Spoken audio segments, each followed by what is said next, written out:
Welcome to TSAT. This is Eeshwar Kumar. ఈ వీడియోలో మనం ట్రేడ్ అగ్రిమెంట్స్ గురించి మాట్లాడబోతా ఉన్నాం. సో భారతదేశము వివిధ దేశాలతో చేసినటువంటి ట్రేడ్ అగ్రిమెంట్స్ ఏవైతున్నాయో సో వాటిని మనం డిస్కస్ చేద్దాం. సో ఈ కాన్సెప్ట్ అంతా కూడా ఇంటర్నేషనల్ రిలేషన్స్కి సంబంధించినటువంటి కాన్సెప్ట్ ఇదైతే. సో దీనిలో భారతదేశం ఏవైతే మనకి అగ్రిమెంట్స్ చేసి ఉందో అంశాలను, దాంతోపాటు ఈ అగ్రిమెంట్స్ వివిధ దేశాలతో చేసినటువంటివి పార్ట్నర్షిప్స్ కానీ, బిజినెస్కి సంబంధించి, ట్రేడ్కి సంబంధించి, ఎకనామిక్ డెవలప్మెంట్కి సంబంధించి చేసినటువంటి అవన్నీ కూడా మనం డిస్కస్ చేద్దాం ఇక్కడ. సో ముందుగా ఇక్కడ మనం చూసుకుంటే మనకి ఒక ప్రీవియస్ ఇయర్ క్వశ్చన్ రావడం జరిగింది. సో ఆ క్వశ్చన్ ఒకసారి చూసిన తర్వాత ఏ విధంగా క్వశ్చన్స్ని అడుగుతా ఉన్నారో దాన్ని బట్టి మనం ప్రిపేర్ అవుదాం, కాన్సెప్ట్ని మనం డిస్కస్ చేద్దాం. ఒక previous year question, which of the following is a major regional regional trade agreement that India is a part of అండి. సో ఇక్కడ ఏమంటున్నారు, క్రింద ఇచ్చినటువంటి అగ్రిమెంట్స్లో దేనిలో ఇండియా మేజర్ పార్ట్నర్గా ఉంది అనేటువంటిది అడుగుతూ ఉన్నారు. ఓకే, సో దీంట్లో మనం చూసుకుంటే ఇచ్చిన ఆప్షన్స్ మనం ఒకసారి చెక్ చేస్తే, North America free trade agreement ఉంది, నాఫ్టా అంటాం. And 2 South Asian free trade agreement లేదా South Asian free trade area అంటాం, సాఫ్టా అంటాం. 3 చూసుకుంటే యూరోపియన్ యూనియన్ అంటాం, సో ఐరోపా సమాఖ్య అంటాం. And 4 comprehensive and progressive agreement for trans Pacific partnership, so CPTPP. So టోటల్గా 4 అగ్రిమెంట్స్ అయితే ఇచ్చారు. దీనిలో భారతదేశం దేనిలో మెంబర్గా ఉందో అని అడిగి ఉన్నారు. So it is a previous year question ఇది. దీనికి ఒక ఆన్సర్ వచ్చేసి south Asia free trade area అండి, లేదా దీన్నే మనం సౌత్ ఏషియా ఫ్రీ ట్రేడ్ అగ్రిమెంట్గా పిలుస్తూ ఉంటాం. సో యాక్చువల్గా ఈ అగ్రిమెంట్ అనేటువంటిది ఏవైతే ఈ సార్క్లో ఉన్నటువంటి దేశాలు ఏవైతే ఉన్నాయో అవన్నీ కలిసి ఈ ఒప్పందాన్ని చేసుకోవడం జరిగింది. దాన్ని మనం సాఫ్ట్ అని పిలుస్తూ ఉంటాం. ఓకేనా? సో సార్క్ అంటామా, South Asian Association for Regional Cooperation, SAARC అని మనం పిలుస్తూ ఉన్నామా. ఈ దేశాలన్నీ కూడా ఈ అగ్రిమెంట్ని అయితే చేసుకోవడం జరిగింది. క్లియర్ కదా? సో ఇవి ఎందుకు అగ్రిమెంట్ చేసింది సాఫ్టా? ఈ దేశాల్లో ఉన్నటువంటి దేశాల మధ్య ఫ్రీ ట్రేడ్ ఉండాలి, వాణిజ్యం అనేటువంటిది ఎటువంటి ఆంక్షలు లేకుండా ఉండాలి అనేటువంటి ఉద్దేశంతో చేసుకున్నారు. ఇది ఒక ఇంపార్టెంట్ ఇన్ఫర్మేషన్. ఈ క్వశ్చన్కి ఆన్సర్ కూడా ఇదే అండి. సో దీన్ని బట్టి ఇట్లా ఈ విధంగా క్వశ్చన్స్ అడుగుతూ ఉన్నారు. ఇంకొక అంశం మనం చూద్దాం. South Asian free trade area primarily benefits which of the following countries అంటూ ఉన్నారు. ఇప్పుడు ఈ సాఫ్టా అగ్రిమెంట్ అనేటువంటిది ఏదైతే ఉందో, సో దీనిలో ఎక్కువగా లబ్ధి పొందుతున్నటువంటి దేశాలు ఏవి అని అంటున్నా ఉన్నారు. ఇప్పుడు ఫర్ ఎగ్జాంపుల్ చూస్తే ఏలో China, B Japan, C India and its South Asian neighbours, and D Australia అని ఇచ్చారండి. మరి ఆన్సర్ ఏమవుతుంది? India and its South Asian neighbours అండి. సో ఎందుకంటే ఈ సాఫ్టాలో ఉన్నటువంటి సభ్యులు ఎవరు? సార్క్లో ఉన్నటువంటి సభ్యులు. సార్క్లో ఎవరైతే ఉన్నారో ఆ సార్క్లో ఉన్నటువంటి సభ్యులే దీనిలో ఉన్నారు.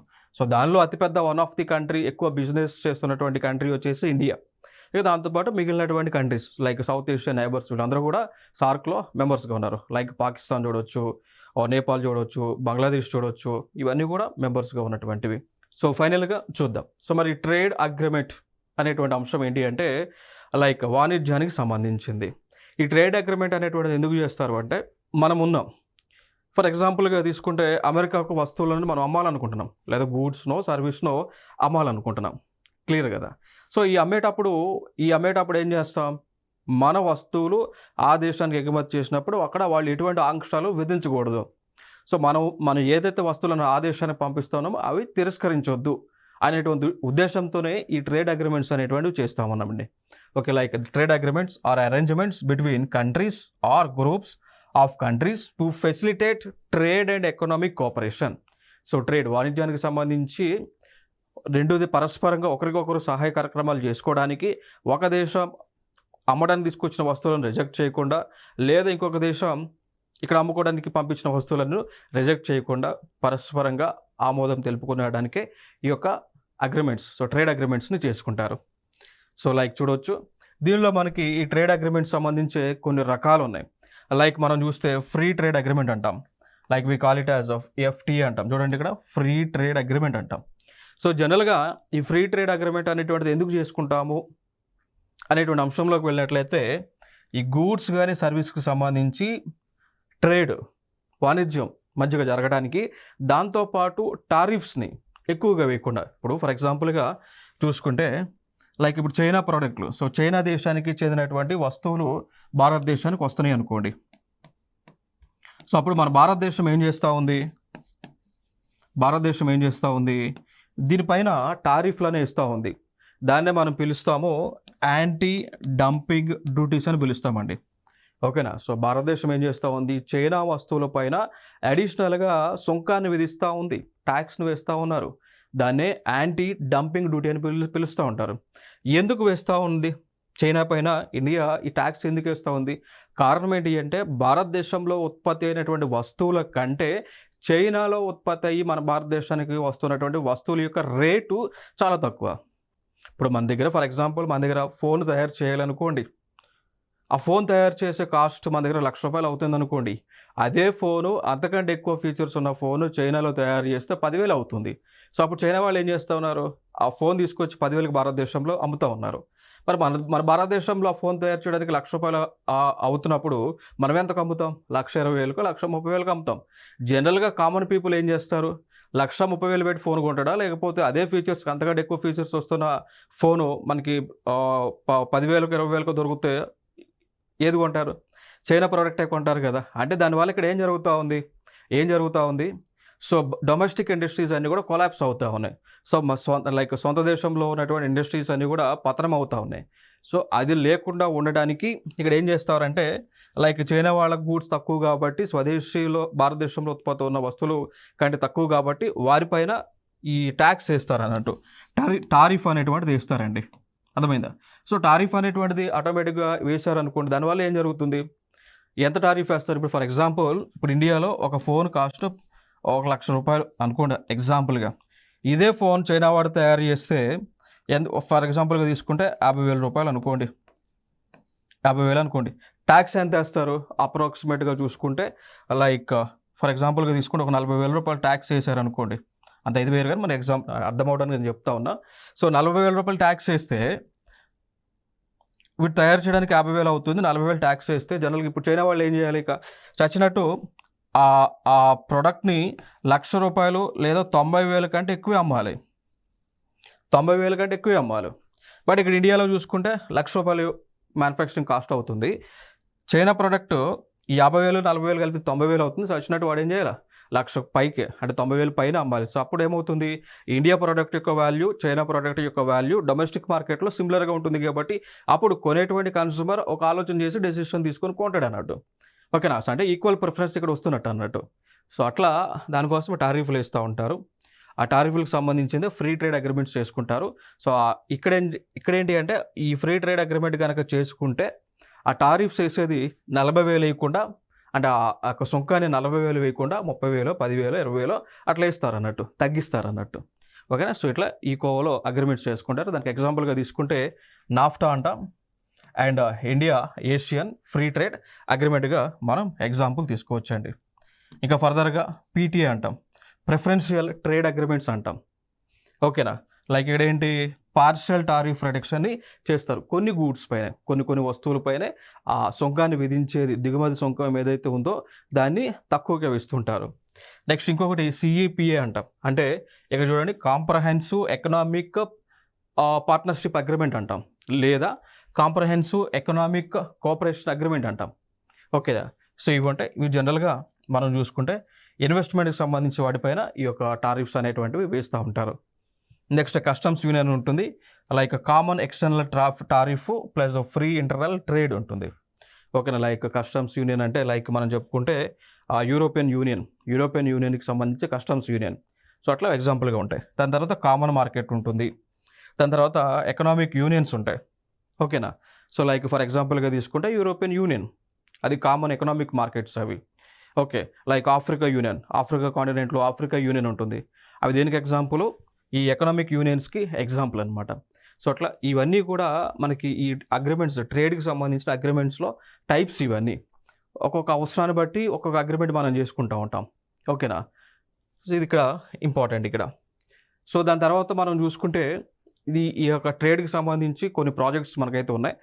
వెరీ ఇంపార్టెంట్ ప్రాజెక్ట్, ఇటీవల టీజీపీఎస్సీ గ్రూప్ 3 ఎగ్జామ్లో కూడా అడిగారు, దీనికి సంబంధించి అడగడం జరిగింది. సో దాన్నే మనం డిస్కస్ చేద్దాం. India middle east Europe corridor project ఇది.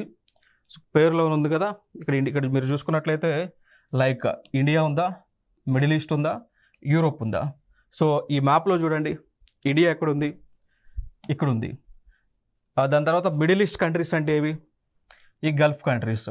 మిడిల్ ఈస్ట్ కంట్రీస్ అంటే గల్ఫ్ కంట్రీస్. యూరోపియన్ కంట్రీస్ అంటే ఏవి, ఇవండి. అర్థమైందా? సో ఇండియా కనెక్టివిటీ చేస్తూ ఉంది ఎవరితో, ఈ మిడిల్ ఈస్ట్ కంట్రీస్తో, అంటే గల్ఫ్ కంట్రీస్తో. మళ్ళీ గల్ఫ్ కంట్రీస్ ఎవరితో కనెక్టివిటీ ఉంది, లైక్ యూరోపియన్ కంట్రీస్తో. యూరోపియన్ కంట్రీస్ ఎక్కడ ఉన్నాయి, నార్థన్ సైడ్ ఉన్నాయి అన్నమాట. సో ఫైనల్గా India middle east Europe corridor అనేటువంటి దానిలో మనకు మేజర్గా 3 పార్ట్స్ ఉన్నాయి. ఒకటి ఇండియా గల్ఫ్ కంట్రీస్తో కనెక్ట్ అవ్వటం, మళ్ళీ గల్ఫ్ కంట్రీస్ ఇవన్నీ కూడా యూరోప్ దాంతో కనెక్ట్ అవ్వటం. అట్లా దీనికి కొన్ని నేమ్స్ పెట్టుకున్నారు. ఫర్ ఎగ్జాంపుల్గా తీసుకుంటే దీన్ని ఈస్ట్ కారిడార్ అంటారు. ఓకేనా? సో ఈస్ట్ కారిడార్ అనేటువంటిది ఇండియాని గల్ఫ్ కంట్రీస్కి కనెక్టివిటీ చేస్తుంది. నార్త్ కారిడార్ అనేటువంటిది లైక్ ఇక్కడ ఉన్నటువంటి గల్ఫ్ కంట్రీస్ ఏవైతే ఉన్నాయో వాటిని యూరోప్కి కనెక్టివిటీ చేస్తూ ఉంటుంది. సో ఫైనల్గా మూడవది ఓవరాల్గా మనం చూసుకుంటే ఇండియా నుంచి యూరోప్కి కనెక్టివిటీ ఉంటుంది.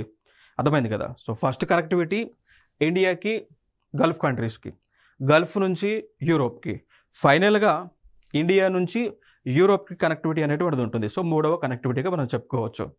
ఓకేనా? సో అయితే ఈ కనెక్టివిటీలో మరి ఏ మార్గాల ద్వారా ట్రేడ్ మూవ్మెంట్ జరుగుతుంది, ఏ మార్గాల కనెక్టివిటీ ఉంది మనకి అంటే, ఫర్ ఎగ్జాంపుల్గా తీసుకుంటే రోడ్డు ద్వారా కనెక్ట్ అయ్యాం.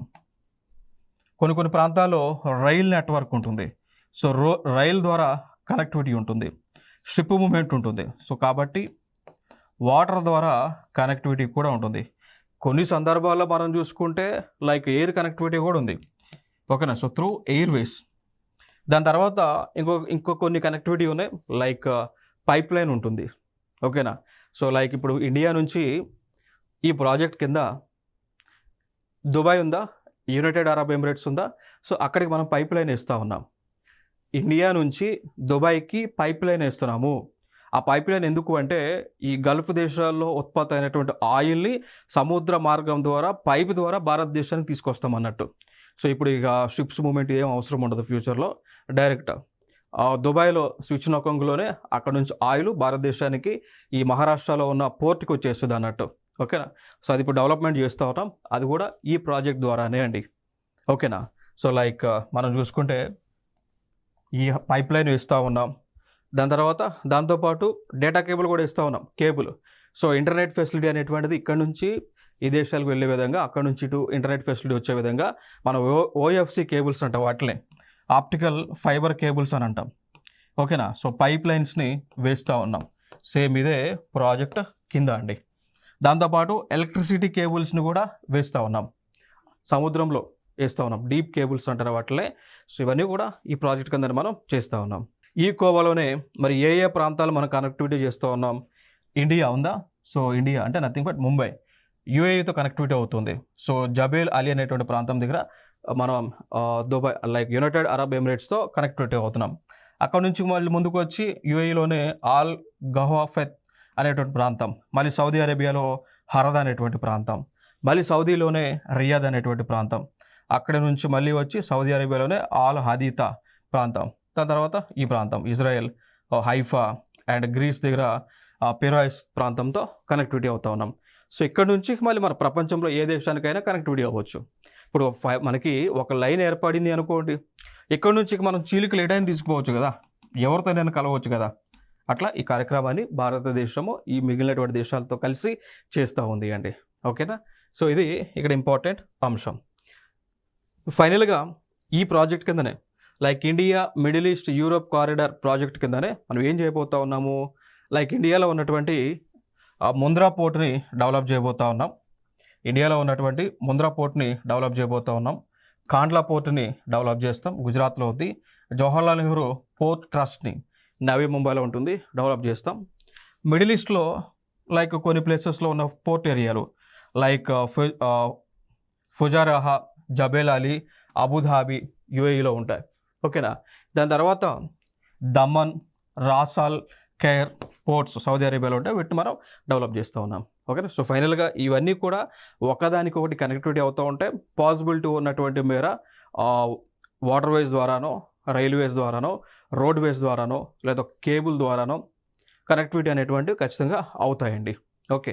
సో ఈ కోవలోనే మనకి ఇటీవల నిర్వహించినటువంటి టీజీపీఎస్సీ గ్రూప్ 3లో అడిగినటువంటి క్వశ్చన్, ఫర్ ఎగ్జాంపుల్గా తీసుకుంటే అడిగినటువంటి క్వశ్చన్ ఇక్కడ ఏమన్నారు అంటే India middle east Europe economic corridor సంబంధించి క్రింది వాక్యాలను గ్రహించమన్నాడు.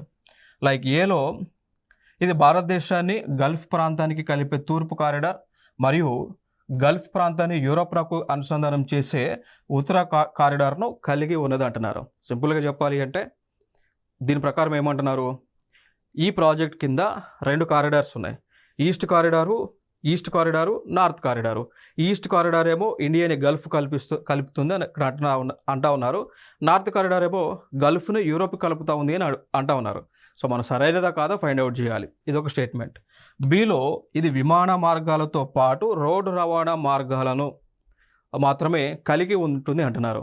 Like it will include air roots along with road transports roots only అన్నారు. మరి సరైనదా కాదా ఈ స్టేట్మెంట్? ఇది తప్పు, బి తప్పు. ఓకేనా. సో మరి ఏంటి సరైనది అంటే ఇక్కడ రోడ్వేస్ ఉన్నాయి, రైల్వేస్ ఉన్నాయి, వాటర్ వేస్ ఉన్నాయి, ఎలక్ట్రిసిటీ కేబుల్స్ ఉన్నాయి, పైప్ లైన్ ఉంది, అన్నీ ఉన్నాయి. సో కాబట్టి బి తప్పు, కేవలం ఏ మాత్రమే సరైనది. ఓకేనా. So very important. సో ఈ విధంగా క్వశ్చన్స్ని అడుగుతా ఉన్నారు. సో టీజీపీఎస్సి గ్రూప్ 3 ఎగ్జామ్లో పేపర్ 1లో అడిగినటువంటి క్వశ్చన్. ఎగ్జామ్ జరిగింది కూడా 17 నవంబర్ 2024లో జరిగింది అండి. ఓకేనా. సో ఈ పేపర్లో వచ్చిన క్వశ్చన్. నెక్స్ట్ ఇంకొక క్వశ్చన్ మనం చూసుకుంటే అదే క్వశ్చన్ నేను ఇక్కడ సపరేట్గా ఇంగ్లీష్లో మళ్ళీ పేస్ట్ చేయడం జరిగింది.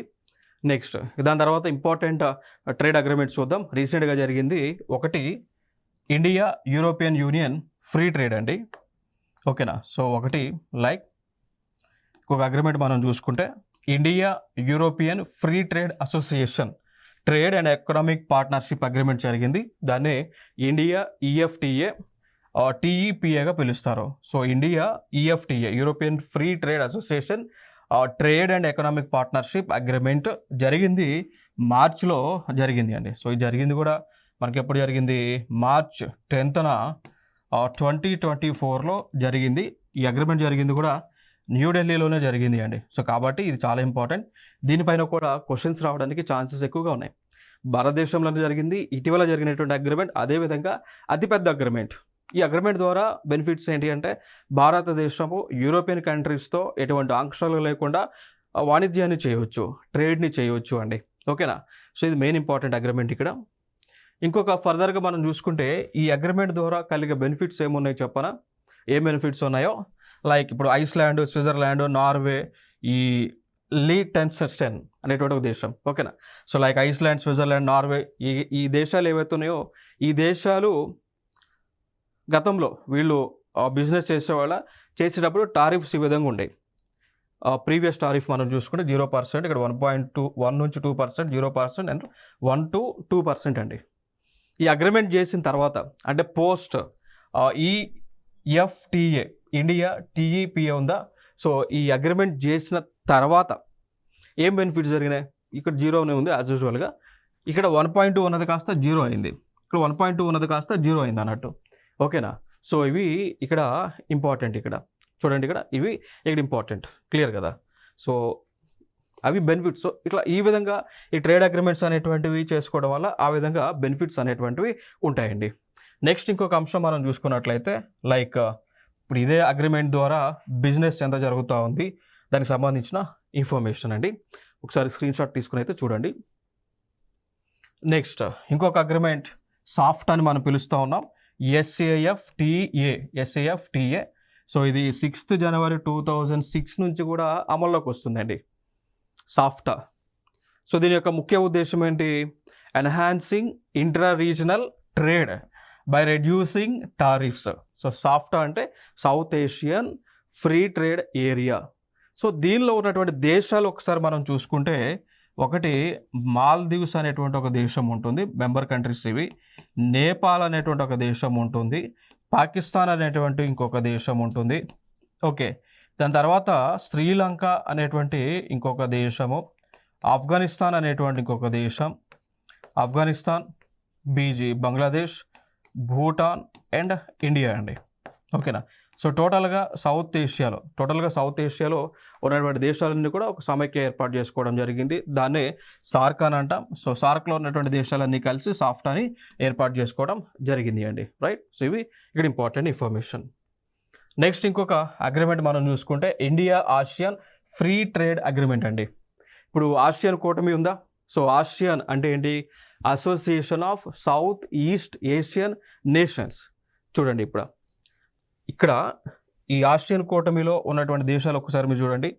లైక్ ఇక్కడ చూసుకుంటే మయన్మార్ కానీ, థాయిలాండ్ కానీ, కంబోడియా కానీ, సింగపూర్ కానీ, సో ఇట్లా మలేషియా కానీ, వియత్నాం కానీ, లావోస్ కానీ, ఫిలిప్పైన్స్ కానీ, ఓకే, సో అంటే దారుసాలం కానీ, ఇవన్నీ కూడా ఒక కూటమిని ఏర్పాటు చేసుకున్నాయి.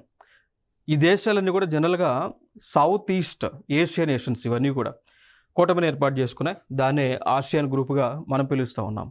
సో ఈ ఆసియన్ గ్రూప్లో ఇండియా మెంబరా? కాదు కదా. ఎందుకంటే ఇండియా ఎక్కడ ఉంది? South Asia country. ఇండియా అనేటువంటిది సౌత్ ఏషియా కంట్రీ. ఈ కూటమి ఏర్పాటు చేసుకుంది ఎవరు? సౌత్ ఈస్ట్ ఏషియాలో ఉన్నటువంటి కంట్రీస్. సో కాబట్టి ఇండియా దీనిలో మెంబర్గా లేనప్పటికీ కూడా ఈ ఆసియన్ గ్రూప్తో మనం అగ్రిమెంట్ చేసుకున్నాం, ఈ ఫ్రీ ట్రేడ్ అగ్రిమెంట్కి సంబంధించండి. ఓకేనా. లైక్ సైన్ చేసింది కూడా మనం 2009లో సైన్ చేయడం జరిగింది అండి.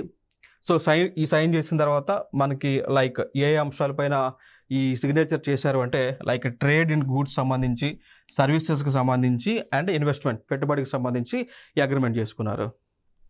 దాని తర్వాత ఇటీవల ఏం జరిగింది అంటే ఈ ఇండియాకి ఆసియాన్కి ఫ్రీ ట్రేడ్ అగ్రిమెంట్ ఏదైతే జరిగిందో దాని వలన ఇండియాకి బెనిఫిట్ లేదు, మిగిలినటువంటి దేశాలకు బెనిఫిట్ ఉంది కానీ ఇండియాకి నష్టమే జరుగుతుంది. కారణం ఏంటి అంటే ఎక్కువ వస్తువులు మనం అమ్మేదానికంటే అంటే ఈ దేశాలకు అమ్మేదానికంటే కొనేది ఎక్కువ అవుతూ ఉంది. సో ఇక్కడ ఏమవుతుంది? బ్యాలెన్స్ ఆఫ్ పేమెంట్స్ అని అంటాం. ఓకేనా. సో అది ఇక్కడ మనకి డెఫిసిట్లో ఉన్నాం, అంటే మనమే నష్టపోతూ ఉన్నాం. సో అందుకు ఇండియన్ గవర్నమెంట్ ఏం చేస్తూ ఉంది అంటే ఈ 2009లో ఏదైతే మనం అగ్రిమెంట్ చేసుకున్నామో, ఏషియన్ అగ్రిమెంట్ జరిగిందో, దీనిలో కొన్ని మార్పులు చేయాలి అని చెప్పేసి ఇండియన్ గవర్నమెంట్ రిక్వెస్ట్ చేస్తూ ఉంది. సో దానికి సంబంధించి కొన్ని డిస్కషన్స్ మొన్న అక్టోబర్లో జరిగినాయి. బట్ ఇది ఇంకా కన్క్లూజన్లోకి రాలేదు. మళ్ళీ నెక్స్ట్ లైక్ డిస్కషన్స్ని ఫిబ్రవరి 2025లో చేసుకోబోతూ ఉన్నారు. ఓకేనా. సో ఫిబ్రవరి 2025లో మళ్ళీ డిస్కషన్స్ని కంటిన్యూ చేస్తారండి. ఓకేనా. సో ఇవి ఇక్కడ ఇంపార్టెంట్గా మన అగ్రిమెంట్కి సంబంధించి డిస్కస్ చేయాల్సినవి. అయితే ఇక్కడ ఇంకొక మన భారతదేశానికి అల్లజడి సృష్టిస్తున్నటువంటి అంశం ఏంటి అంటే ఇదే ఆసియన్ గ్రూప్ ఆఫ్ కంట్రీస్తో చైనా కూడా అగ్రిమెంట్ చేసుకుంది. ఆల్రెడీ చైనా కూడా అగ్రిమెంట్ చేసుకుంది. బట్ చైనా కొన్ని ఆంక్షలను విధిస్తూ ఉంది. అండ్ ఇన్ ద సెన్స్ వాళ్ళు చెప్తూ ఉంది ఆసియన్ గ్రూప్ ఆఫ్ కంట్రీస్తో, మీరు భారతదేశంతో ఫ్రెండ్లీగా ఉండొద్దు, ఇన్ కేస్ ఉంటే కనుక మేము ఇచ్చే బెనిఫిట్స్ మీకు ఇవ్వము అని చెప్పేసి చైనా చెప్తూ ఉంది. అట్లా చెప్పడం వల్ల కూడా కొంత ఇండియాకి అంటే అంత ఇష్యూ అయితే ఉండదు కానీ బట్ సమ్మోర్ బిజినెస్ అయితే కొంచెం తగ్గే ఛాన్సెస్ కూడా ఉండకపోవచ్చు. It depends upon the decision of that particular country అండి. ఓకే, నెక్స్ట్ దీనిలోనే ఇవన్నీ కూడా మెంబర్స్ అండి. ఈ ఆసియన్ గ్రూప్లో ఉన్న members Brunei, Cambodia, Indonesia, Laos, Malaysia, Myanmar, Philippines, Singapore, Thailand and Vietnam అనేటువంటి దేశాలు ఇవన్నీ కూడా ఈ కూటమిలో ఉండడం జరిగింది. ఇంకొక అగ్రిమెంట్ వచ్చేసి ఇండియా శ్రీలంక ఎఫ్టీఏగా మనం పిలుస్తూ ఉంటాం. సో ఇండియాకి శ్రీలంక మధ్య కూడా ఈ ఫ్రీ ట్రేడ్ అగ్రిమెంట్ అయితే జరిగింది 1998 డిసెంబర్ 28న జరిగింది అండి. జరిగింది కూడా ఇప్పుడు ఆ టైంలో లైక్ 1998 అంటే మనకి ప్రైమ్ మినిస్టర్ ఉంది ఆ టైంలో అటల్ బిహారీ వాజ్పేయి గారు కదా. ఓకేనా. సో వారు ఉన్న టైంలోనే శ్రీలంక యొక్క president, prime minister and India యొక్క ప్రైమ్ మినిస్టర్ వీళ్ళిద్దరి మధ్య ఈ అగ్రిమెంట్ జరిగింది. ఓకే. సో ఈ ఫొటోస్ కూడా అదే. ఇక్కడ మనకి అటల్ బిహారీ వాజ్పేయి గారు ఉన్నారు, ఇక్కడేమో కుమారత్నంగా. సో తన పేరు శ్రీలంక దేశం ఏదైతే ఉందో ఆ దేశానికి చెందినటువంటి వారు సుపీరియర్ అన్నట్టు. వీళ్ళిద్దరి మధ్య కూడా ఈ అగ్రిమెంట్ అయితే జరిగింది. ఇంకొక అగ్రిమెంట్ చూసుకుంటే సిఈసిఏ అంటాం, like India Singapore comprehensive economic cooperation agreement. So comprehensive economic cooperation agreement ఇండియాకి సింగపూర్కి మధ్య జరిగింది, సైన్ చేసింది 2005లో. దీనిలో goods services investment and economic cooperation cover అవుతూ ఉంటుంది అండి. ఓకేనా. సో దీనిలో ఉన్న మేజర్ కాంపోనెంట్స్ మనం చూసుకుంటే లైక్ ఫ్రీ ట్రేడ్ అగ్రిమెంటు, దాని తర్వాత ఈ సర్వీసెస్కి సంబంధించినటువంటి ఎంకరేజ్మెంట్ కానీ అరేంజ్మెంట్స్ కానీ ఉంటాయి. దాంతోపాటు ఇన్వెస్ట్మెంట్కి సంబంధించి, దాంతోపాటు ఈ డబల్ ట్యాక్సేషన్కి సంబంధించిన అగ్రిమెంట్స్ జరిగినాయి. ఇప్పుడు ఫర్ ఎగ్జాంపుల్ సింగపూర్ దేశం ఉందా, సింగపూర్ ఏదైనా ఒక వస్తువు ఒక ప్రోడక్ట్ సింగపూర్ దేశంలో తయారైంది అనుకోండి. ఆ సింగపూర్ దేశంలో తయారైనప్పుడు ఆ ప్రోడక్ట్ సింగపూర్లో ట్యాక్స్ కట్టాలి. ఆల్రెడీ ఆ ప్రోడక్ట్ అనేటువంటిది ఒకసారి ట్యాక్స్ సింగపూర్లో కట్టింది అనుకోండి, ప్రోడక్ట్ సంబంధించి కట్టారనుకోండి, మళ్ళీ వాళ్ళు ఇండియాలోకి ఆ వస్తువుని ఎగుమతి చేస్తే ఇండియాలో ట్యాక్స్ కట్టాల్సిన అవసరం లేదు. దాన్ని డబల్ ట్యాక్స్ అవాయిడెన్స్ అంటాం. డబుల్ ట్యాక్స్ అవాయిడెన్స్ అగ్రిమెంట్ అని పిలుస్తూ ఉంటాం. అంటే ఏదైనా ఒక ప్రోడక్ట్ పైన ఒక్కసారి పన్నుని చెల్లిస్తే ఏ దేశంలో అయినా కానీ రెండోసారి ఆ పన్నుని చెల్లించవద్దు. ఫర్ ఎగ్జాంపుల్ ఏదైనా ఒక ఫోన్ మన ఇండియాలో తయారు చేస్తే ఇండియన్ గవర్నమెంట్కి ట్యాక్స్ కట్టారనుకోండి ఆ కంపెనీ, ఆ ప్రోడక్ట్ పైన మళ్ళీ సింగపూర్లో ట్యాక్స్ కట్టాల్సిన అవసరం లేదు. లేదా సింగపూర్లో ట్యాక్స్ కట్టారనుకోండి, ఇండియాలో ట్యాక్స్ కట్టాల్సిన అవసరం లేదు. సో దీన్ని డబుల్ ట్యాక్స్ అవాయిడెన్స్ అగ్రిమెంట్ అని పిలుస్తూ ఉంటాం. అట్లా మనం ఇండియా సింగపూర్తో చేసుకున్నాం, ఇండియా మారిషస్తో కూడా మనం చేసుకున్నాం. ఓకేనా. సో అట్లా ఇవి ఒక ఇంపార్టెంట్ ఇన్ఫర్మేషన్ ఇక్కడ. నెక్స్ట్ మనం చూసుకుంటే ఇంకొక అగ్రిమెంట్ వచ్చి India Japan agreement. So comprehensive economic partnership అగ్రిమెంట్గా పిలుస్తూ ఉన్నాం. 2011లో అగ్రిమెంట్ చేసుకున్నా ఉన్నాం. దీని యొక్క మేజర్ ఉద్దేశం ఏంటి అంటే టారిఫ్లను రెడ్యూస్ చేయడం లేదా పూర్తిగా ఎలిమినేట్ చేయడం అండి. ఓకేనా. సో ఇది మనకి ఇక్కడ ఇంపార్టెంట్ ఇన్ఫర్మేషన్గా మనం చెప్పుకోవచ్చు. ఇంకొక అంశం మనం చూసుకుంటే ఇటీవల ఇండియాకి యూఏకి మధ్య కూడా ఈ అగ్రిమెంట్ జరిగింది. కాంప్రహెన్సివ్ ఎకనామిక్ పార్ట్నర్షిప్ అగ్రిమెంట్ జరిగింది. సో ఇండియాకి యూఏకి మధ్య అండి. ఓకేనా. సో ఈ పాయింట్ ఆఫ్ వ్యూలో మేజర్గా వాళ్ళు లైక్ బిజినెస్ సంబంధించి చేస్తారు. అందులో లైక్ ట్రేడ్ ఇన్ గూడ్స్కి సంబంధించి, టెక్నాలజీకి సంబంధించి అండ్ గూడ్స్ మూమెంట్కి సంబంధించి, ప్రొడక్ట్స్ యొక్క డిజైన్కి సంబంధించి, ఫార్మసీ సంబంధించిన అంశాలు వీటి పైన అగ్రిమెంట్స్ అనేటువంటివి చేసుకోవడం జరిగింది. సో ఇవి ట్రేడ్ అగ్రిమెంట్స్, ఇండియా వివిధ దేశాలతో చేసినటువంటి అగ్రిమెంట్స్. ఓకే. సో నెక్స్ట్ వీడియోలో సరికొత్త అంశాలతో మీ ముందుకు రావడం జరుగుతుంది. Thank you so much.